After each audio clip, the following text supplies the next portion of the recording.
Assalamualaikum warahmatullahi wabarakatuh. Saya Mei Sintanul Azizah akan sedikit menjelaskan tentang pembuatan surat kuasa khusus, somasi, surat perjanjian penunjukan kuasa hukum, surat gugatan, dan surat permohonan. Yang pertama yaitu surat kuasa khusus perdata dan pidana. Nah, surat kuasa khusus ini surat kuasa yang dibuat untuk satu perkara tertentu dan untuk satu tingkatan pengadilan pada lingkup badan peradilan tertentu. Jadi surat kuasa ini hanya diperuntukkan dalam penyelesaian perkara perjanjian utang piutang antara A sebagai penggugat dan B sebagai tergugat pada pengadilan negeri. Apabila antara A dan B timbul perkara yang lain, maka untuk penyelesaiannya diperlukan surat kuasa yang baru untuk penerima kuasa. Nah, pemeriksaan di tingkat banding pada pengadilan tinggi, maka penyelesaiannya pun masih diperlukan surat kuasa yang baru bagi si penerima kuasa. Dalam hukum acara perdata di Indonesia, apabila seseorang ingin mengajukan suatu gugatan perdata di pengadilan negeri mengenai permasalahan hukum yang berkaitan dengan pemenuhan prestasi dalam perjanjian atau perbuatan melawan hukum, maka orang tersebut harus memberikan kuasa kepada advokat yang ditunjuk dalam bentuk surat kuasa khusus yang dibuat dan ditandatangani serta diperuntukkan khusus untuk itu. Surat kuasa khusus merupakan surat yang berbentuk tertulis atau perjanjian yang berbentuk tertulis. Ada 3 bentuk perjanjian tertulis. Yang pertama, perjanjian di bawah tangan yang ditandatangani oleh para pihak yang bersangkutan saja. Yang kedua, perjanjian dengan saksi notaris untuk melegalisir tanda tangan para pihak. Dan yang ketiga, perjanjian yang dibuat di hadapan notaris dalam bentuk akta notaris. Nah, di dalam praktik pengadilan dikenal beberapa unsur yang harus ada dalam surat kuasa khusus. Yang pertama, kepala surat. Yang kedua, identitas pemberi dan penerima kuasa. Yang ketiga, unsur keklausaan dan surat kuasa khusus yang meliputi jenis perkara, kedudukan pemberi kuasa, identitas pihak lawan pengadilan yang memeriksa perkara. Kemudian unsur selanjutnya, tindakan yang dikuasakan pada penerima kuasa dan tanda tangan dari pemberi dan penerima kuasa, dan tidak lupa dengan dilengkapi dengan materai. Kemudian yang selanjutnya surat kuasa khusus pidana.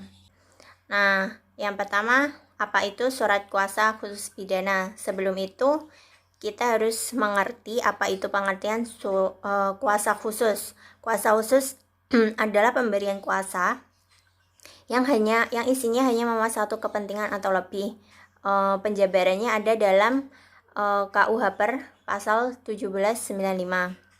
Kemudian jika direlasikan dengan pidana, maka surat kuasa khusus pidana itu surat yang membicarakan kepentingan dalam lingkup pidana. Kemudian kuasa khusus pidana itu bertujuan memberikan kuasa kepada penerima kuasa untuk bertindak di depan pengadilan. Kuasa khusus berbentuk surat, surat kuasa khusus. Nah, dalam surat kuasa khusus tersebut berisi tindakan yang boleh dilakukan oleh penerima kuasa dalam hal mewakilkan kepentingan pemberi kuasa, serta pengurusan segala kepentingan pemberi kuasa.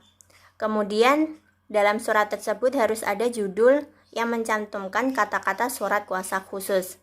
Implementasi surat kuasa khusus bisa misalnya dalam perkara pidana narkotika. Dalam surat tersebut berisi penerima kuasa bertindak sebagai penasihat hukum dari pemberi kuasa dan akan melakukan upaya hukum yang berkaitan dengan perkara tersebut sesuai dengan ketentuan hukum pidana yang berlaku.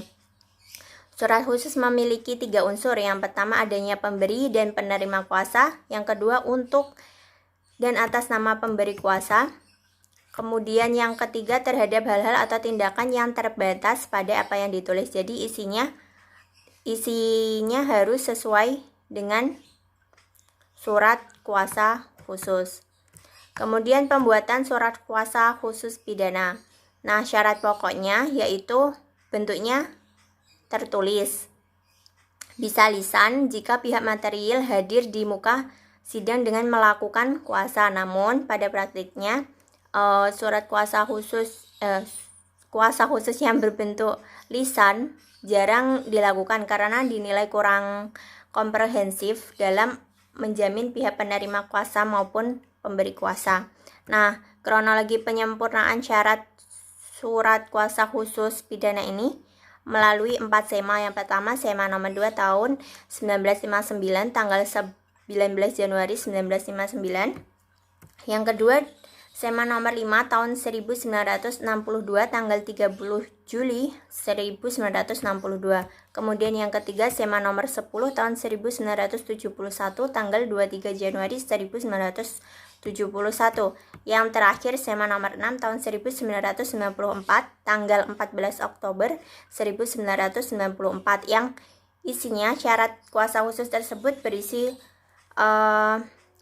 syarat-syarat yang bersifat kumulatif. Yang pertama, menyebut dengan jelas untuk berperan di pengadilan. Yang kedua, menyebut kompetensi relatif. Yang ketiga, menyebut identitas dan kedudukan para pihak. Kemudian yang keempat, menyebut secara ringkas pokok dan objek sengketa. Nah, hal-hal yang harus diperhatikan dalam menulis surat kuasa khusus pidana ini: yang pertama, identitas para pihak. Yang kedua, pokok dan objek kasus. Yang ketiga, wilayah kewenangan pengadilan tempat gugatan diajukan. Yang keempat, penyebutan kata-kata khusus dan klausul khususnya. Kemudian hak-hak penerima kuasa, yaitu hak substitusi dan hak retensi. Yang keenam, tanggal dibuatnya surat kuasa khusus pidana. Yang ketujuh, tanda tangan para pihak sebagai persetujuan. Kemudian surat kuasa khusus yang selanjutnya yaitu surat kuasa khusus tata usaha negara. Apa sih tata usaha negara itu? Menurut UU nomor 51 tahun 2009 tentang perubahan kedua atas Undang-Undang nomor 5 tahun 1986 tentang peradilan tata usaha negara. Tata usaha negara adalah administrasi negara yang melaksanakan fungsi untuk menyelenggarakan urusan pemerintah baik di pusat maupun di daerah. Nah, Undang-Undang nomor 48 tahun 2009 tentang kekuasaan kehakiman tidak mengatur secara tegas tentang kuasa. Nah, yang jelas surat kuasa yang dapat diterima yaitu para pihak yang bersengketa masing-masing didampingi oleh seseorang atau beberapa orang kuasa. Kemudian yang kedua, pemberian kuasa dapat dilakukan dengan surat kuasa khusus atau dapat dilakukan secara lisan di persidangan. Kemudian yang ketiga, surat kuasa yang dibuat di luar negeri harus memenuhi persyaratan di negara yang bersangkutan dan diketahui perwakilan RI di negara tersebut, serta kemudian diterjemahkan ke dalam bahasa Indonesia oleh penerjemah resmi. Ada beberapa SEMA yang mengatur tentang surat kuasa khusus ini. Yang pertama, SEMA nomor 2 tahun 1986 tentang peradilan tata usaha negara angka 5, bahwa dalam suatu hal pihak didampingi oleh kuasa, maka bentuk surat kuasa harus memenuhi persyaratan formal dari surat kuasa khusus dengan materi secukupnya, dan surat kuasa khusus yang diberi cap jempol haruslah dikuatkan oleh pejabat yang berwenang. Kemudian yang kedua, surat kuasa khusus bagi pengacara tidak perlu dilegalisir. Yang ketiga, dalam pemberian kuasa dibolehkan adanya substansi, tetapi dimungkinkan adanya kuasa insidentil.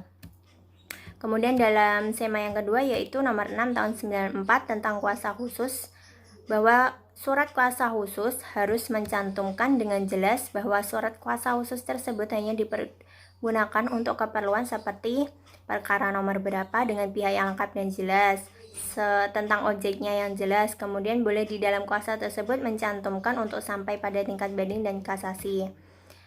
Kemudian dalam buku 2 tentang pedoman teknis administrasi dan teknis peradilan tata usaha negara, surat kuasa khusus harus membuat secara jelas dan rinci mengenai hal-hal yang dikuasakan dengan menyebutkan pihak yang berperkara, keputusan objek sengketa, dan tahapan tingkat pemeriksaannya.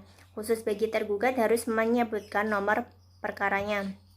Kemudian yang kedua, surat kuasa khusus dapat dibuat sekaligus untuk pemeriksaan tingkat pertama, banding, kasasi, dan peninjauan kembali dengan syarat hal yang dikuasakan itu diuraikan secara jelas dan rinci.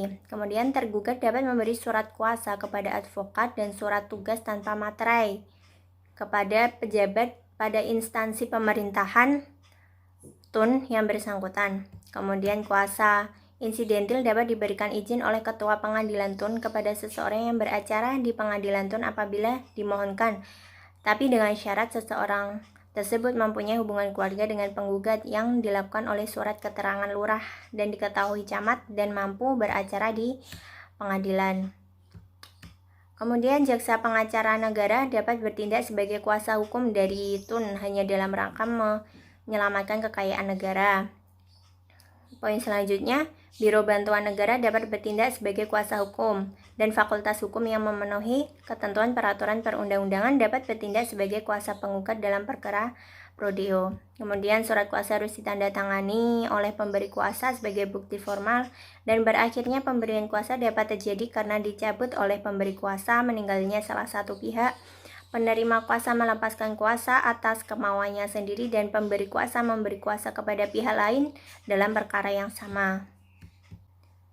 Kemudian menurut ketentuan pasal 1 ayat 3 UU nomor 51 tahun 2009, keputusan TUN yang dapat digugat di peradilan TUN haruslah bersyarat tertulis, kemudian bersifat konkret, bersifat individual, dan bersifat final. Kemudian surat yang selanjutnya yaitu somasi.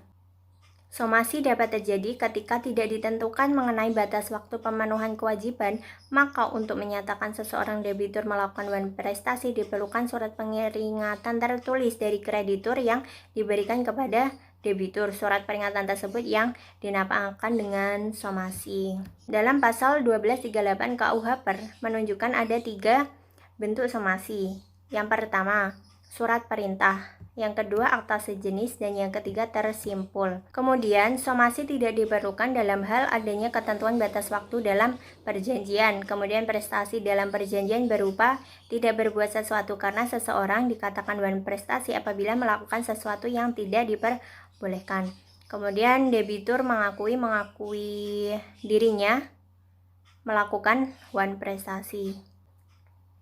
Kemudian unsur-unsur yang harus ada dalam surat somasi yaitu yang pertama identitas dari pengirim somasi, yang kedua identitas dari pihak yang disomasi, yang ketiga latar belakang permasalahan, yang keempat teguran atau perintah bagi yang berhutang, kemudian batas waktu bagi si berhutang, kemudian upaya hukum lanjutan yang akan ditempuh, dan yang terakhir tanda tangan dari pengirim somasi. Poin selanjutnya yaitu surat perjanjian penunjukan kuasa hukum. Nah, surat perjanjian adalah surat yang berisi perjanjian tertulis antara satu pihak dengan pihak yang lain untuk menciptakan rasa tenang bagi pihak-pihak yang berjanji karena ada kepastian di dalam surat tersebut, kemudian mengetahui dengan jelas batas hak dan kewajiban pihak yang bersepakat, kemudian yang ketiga menghindari perselisihan yang mungkin timbul di masa depan dan sebagai acuan dalam menyelesaikan perselisihan atau perkara yang mungkin timbul dari suatu perjanjian. Kemudian untuk membuat surat perjanjian sendiri harus memenuhi unsur yang pertama, judul perjanjian, apa yang diperjanjikan, kemudian menulis data pribadi dari pihak yang mengadakan perjanjian, kemudian yang ketiga isi dari perjanjian yang disepakati harus rinci dan jelas, kemudian dilengkapi dengan kalimat penutup, dan yang terakhir dilengkapi dengan tanggal dan tempat surat perjanjian tersebut dibuat. Tidak lupa dengan saksi agar surat perjanjian bisa dipertanggungjawabkan dengan menambahkan materai 10.000 serta tanda tangan dari para pihak. Nah, sifat perjanjian penunjukan kuasa hukum tersebut harus memiliki sifat pokok. Yang pertama, penerima kuasa langsung berkapasitas sebagai wakil pemberi kuasa. Kemudian yang kedua, pemberian kuasa bersifat konsensual. Yang ketiga, berkarakter garansi kontrak. Nah, seperti itu. Perjanjian pemberian kuasa bisa dibedakan menjadi 6 macam. Yang pertama akta umum, yang kedua surat di bawah tangan, yang ketiga lisan, diam-diam, 4 cuma-cuma, yang kelima kata khusus, dan yang keenam umum. Kemudian selanjutnya yaitu surat gugatan. Gugatan adalah suatu permohonan atau tuntutan hak yang disampaikan kepada pengadilan yang berwenang terhadap pihak lain agar diperiksa sesuai dengan prinsip keadilan terhadap gugatan tersebut. Nah, dalam menyusun surat gugatan harus diperhatikan formalitas dalam menyusun surat gugatan tersebut. Nah, yang pertama ada unsur-unsurnya. Yang pertama kop surat, yang kedua nomor surat, yang ketiga lampiran, yang keempat titel atau hal gugatan, yang kelima tanggal gugatan yang menyebutkan kota di mana gugatan tersebut dibuat. Kemudian yang keenam alamat tujuan gugatan. kemudian salam pembuka, pengenalan identitas penggugat, penyebutan identitas tergugat dan kuasanya. Kemudian yang 10, uraian duduk perkaranya atau posita. Dan yang terakhir, uraian apa yang diminta atau dituntut atau petitum. Kemudian salam penutup, nama terang penggugat dan atau kuasanya, tanda tangan penggugat dan atau kuasanya. Nah, setelah disusun, surat gugatan tersebut harus ditandatangani oleh penggugat atau kuasa hukumnya apabila menguasakan, yang dimana itu hal tersebut diatur dalam pasal 118 ayat 1 HIR. Kemudian selanjutnya yaitu surat permohonan atau biasa disebut dengan volunteer. Nah, ciri khas dari permohonan ini yaitu masalah yang diajukan bersifat kepentingan sepihak semata. Kemudian yang kedua, permasalahan yang dimohonkan penyesuaian kepada pengadilan negeri yang pada prinsipnya tanpa sengketa dengan pihak lain. Kemudian yang ketiga, tidak ada orang lain atau pihak ketiga yang ditarik sebagai lawan tetapi bersifat ex parte. Dalam menyusun surat permohonan ini ada beberapa formalitas yang harus diperhatikan. Yang pertama, harus mengandung unsur identitas. Yang kedua, posita atau fundamentum petendi. Kemudian yang ketiga, petitum. Dalam perkara volunteer ini, jalannya sidang mengalami proses pemeriksaan secara ex parte. Kemudian yang kedua, diperiksa di sidang hanya keterangan dan bukti pemohon dan tidak dipermasalahkan penegakan seluruh asas pengadilan. Mengenai putusan dari permohonan atau volunteer adalah yang pertama bentuk penetapan, yaitu putusan yang memberi pertimbangan dan diktum penyelesaian permohonan yang dituangkan dalam bentuk penetapan dan namanya juga disebut penetapan atau ketetapan. Kemudian yang kedua, diktum bersifat deklaratoir. Diktumnya hanya berisi penegasan pernyataan atau deklarasi hukum tentang hal yang diminta. Pengadilan tidak boleh mencantumkan diktum yang mengandung hukuman terhadap siapapun. Mungkin sekian yang dapat saya sampaikan dari pembuatan surat kuasa khusus, pidana, perdata, dan tun, surat perjanjian penunjukan kuasa hukum, somasi, surat gugatan, dan surat permohonan. Sekian, terima kasih. Wassalamualaikum warahmatullahi wabarakatuh.